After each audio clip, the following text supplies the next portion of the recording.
মানুষ কতটা বিচিত্র হতে পারে। সব সময় স্বপ্ন দেখতে থাকে যে কাল আমি এটা করব, কাল আমি ওটা শুরু করব, কাল আমি ওটা সম্পন্ন করব।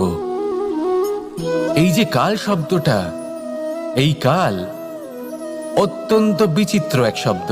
আমরা সবসময় এটাকে আসতে দেখতে পাই, কিন্তু এটা আসাতে বর্তমানে পরিণত হয়। আবার আজ নতুন কাল দেখতে পাই, তার জন্য অপেক্ষা করি, যখন সেটা সামনে আসে বর্তমানে পরিণত হয়।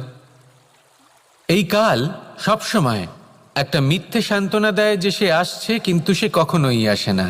যেটা আপনার হাতে রয়েছে তা হলো আজ, বর্তমান। তাই যা করার আছে, যা সম্পন্ন করতে চান, যা শুরু করতে চান, আজ করুন, বর্তমানে করুন। কারণ আজ আপনি যা করবেন সেটাই আপনার ভবিষ্যৎ নির্ধারিত করবে। ভবিষ্যতের বিষয়ে ভাবতে থাকলে ভবিষ্যৎ সুন্দর হবে না।